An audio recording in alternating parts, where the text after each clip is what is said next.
Maybe you're starting to explore a career as an appraiser and want to know if now is the right time to get started.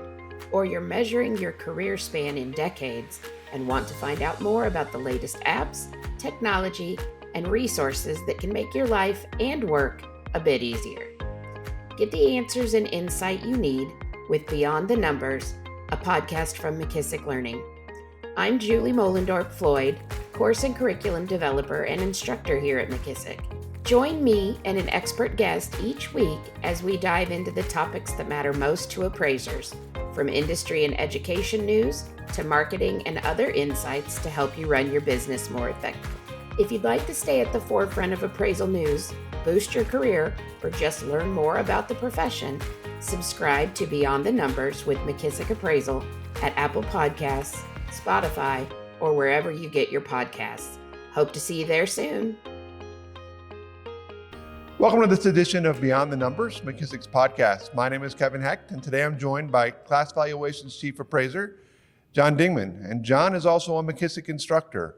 And one of the things that we're excited about is a new course that John's written and developed and has been teaching.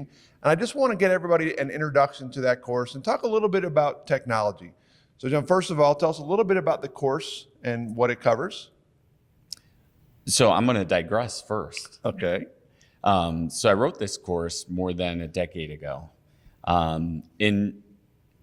My mentor in instruction at the time was challenging me to come up with a course just to get into this space, right? So especially think about it in 11, not a lot of need or demand for instructors. So how do you do it? Well, develop a compelling course that drives interest, and some course provider will take it up.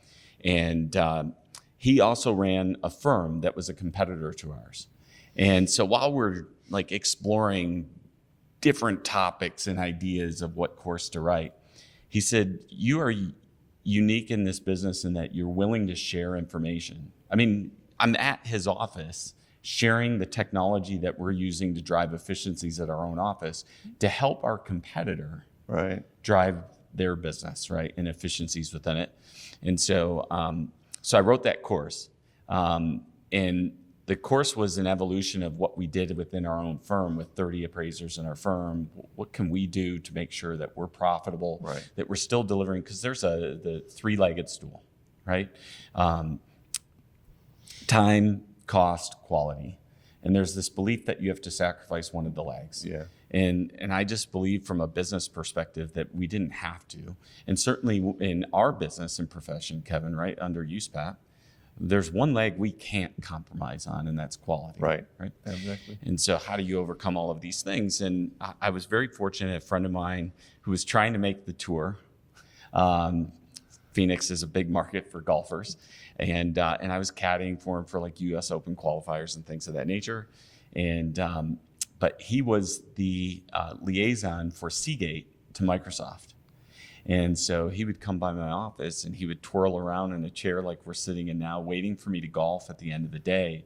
And he'd look around at things that we were doing and he would ask questions. And it was always the whys, which I think are important for any appraiser or any business person, quite honestly, an entrepreneur, to ask the question why 3 times, right? Like, why do you do this? Because the first answer that I gave him probably wasn't the answer he was looking for. It probably wasn't even helpful, right? Right. So, but I don't understand, but why do you do that? And so I'd say, oh, you don't understand appraisers and what we have to do. Just explain it to me. So I try to do it. And then he still asks another question, why? At the end, he says, well, what if there was a better way to do it? And he just started turning me on to different things. I'm very cautious, so I'm excited about the class. So it's Navigating Essential Tools for Appraisers, because it was an opportunity to revitalize the course, right? Technology changes very fast, and that class was probably stale from 10 years ago. And so going through it and just kind of updating things and seeing where I'm at today and where my peers are at today was kind of invigorating. It's like, oh man, this is really cool. My daughter, who's a trainee, so understanding what her needs and wants are too, as somebody that's a new entry. And so I had a lot of fun redoing it. And I taught it recently, last week, I think, and was super excited to share it all over again. But it really is about trying to find opportunities for us to gain more business, continue to drive quality in our appraisal reports. And then at the end of the day, I mean, I'm an appraiser and a business person. It's got to be about making more money. Right. So you talked about, so first of all, we're recording this podcast at Valuation Expo, and there's a lot of technology being shared here. But you talk about how you, as a chief appraiser, use technology. What do you see from the boots on the ground appraiser? How can this technology, you talk about quality, but what other ways can this technology help them better their business? So you know what, this is, God, this is a great question that you just asked me, because I just walked out of a session, and it's appraisers and AMCs and trying to figure out how we work better together. And I really have empathy for the appraiser who asked the question, who said, I'm busy and I get frustrated that I receive an order and then by the time I get back to the office, that order is gone. I think the first inclination is that somehow they're just broadcasting this order, and that's not the case. The appraiser's actually given, like in our case, 4 hours to accept that order. They've been assigned it through technology, right? So what we call Smart Assign at Class. Right. And so it goes based on your quality scores and revision rates and stuff. And so he goes, so by the time I get back to the office, it's gone. Well, that would be true. We would assign it to another appraiser. People don't really understand. I don't think appraisers do. That statistically speaking, when you have high volume, you understand exactly what that threshold is. I used to think as an appraiser in the field it was 24. Like, just give me 24 hours. Yeah. The statistics are, if the appraiser doesn't pick it up within 4, they're not ever picking it up, right? All right, fine. The first thing I thought of is the appraiser's not leveraging their own technology. They have to have a smartphone. Yeah. So why are they waiting until they get back to the office?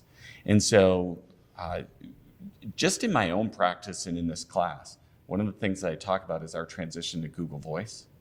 There's plenty of voice over IP services, and some that are free and some that are not. But we had a very expensive phone service in our office that was tied and tethered to a commercial business phone contract, right? So very expensive just for the contract, and then to have 10 handsets in the office, and then routing to 30 appraisers as well if they want to the phone calls. And so moving to Google Voice was like free, and we can do all of these things. And Kevin, it can call me wherever I'm at. Right. And when you use a tool like that, nobody has to know it's my cell phone either, whether I'm receiving it or whether I'm calling. And I went through this exercise at a conference a couple of years ago, and you may have been in attendance, but I had somebody call me and I showed. So the way you can set Google Voice up is when it calls in, it will display either caller ID, if it's so customizable, caller ID, or it'll then show the your company, right? Whatever you designate for that phone number. And so we just chose to use our phone number. So I knew if a friend is calling me, if my buddy who's golfing is calling me to find out if I want to golf, I can answer very casually and say, yo, what's up, right? But if it's ringing my company name, I can answer the question professionally that way.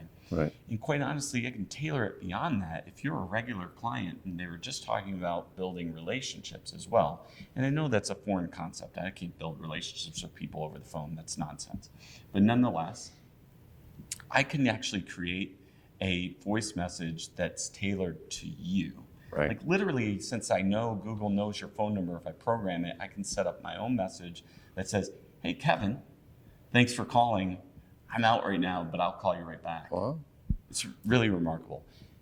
I think appraisers that don't attend the conferences, and I guess I have this different perspective because I do go to other conferences within the industry itself, not just the professional conferences.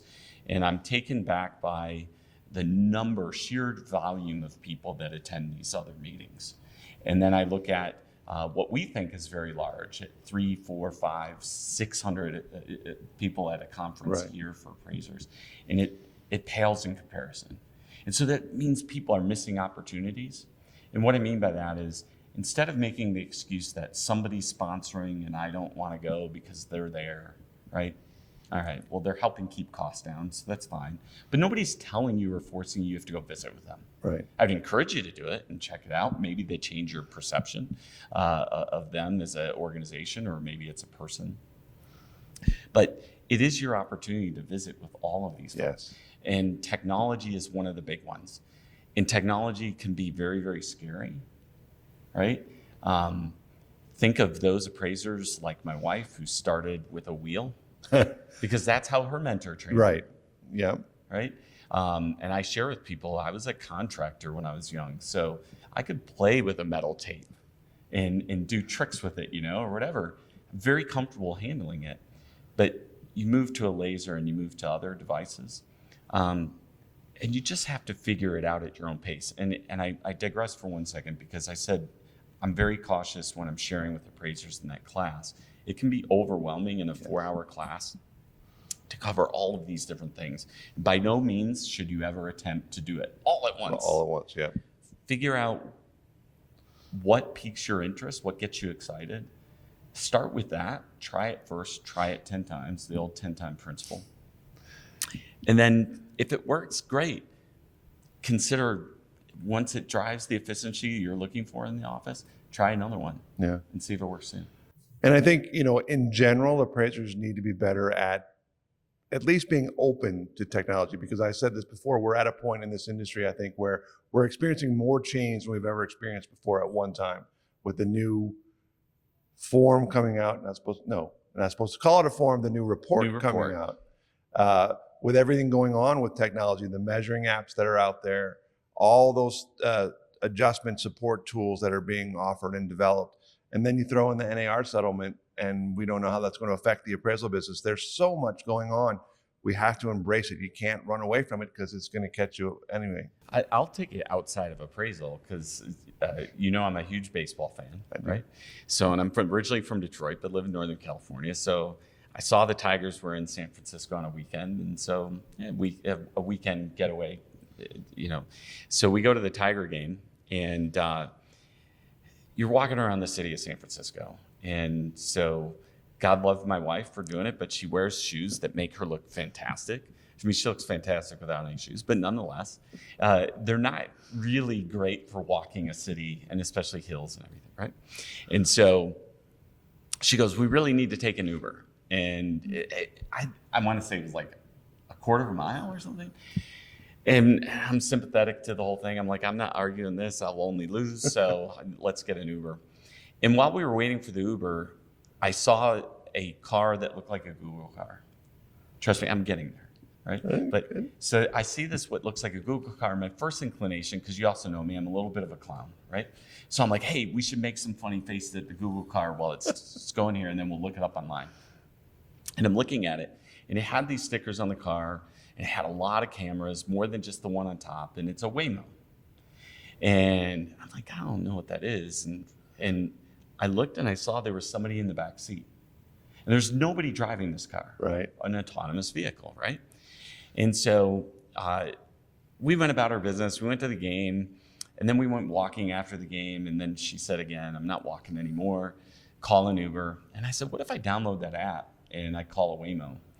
And I will tell you, I downloaded it. It was very fast.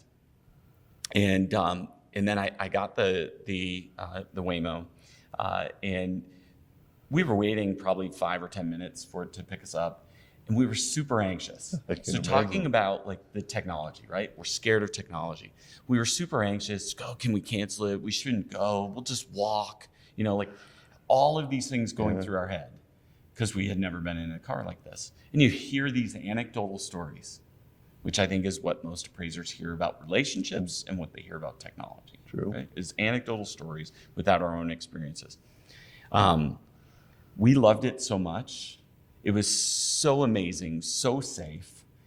The car was super clean. We didn't have to worry about what we were going to get rated if we were talking or took a phone call or whatever.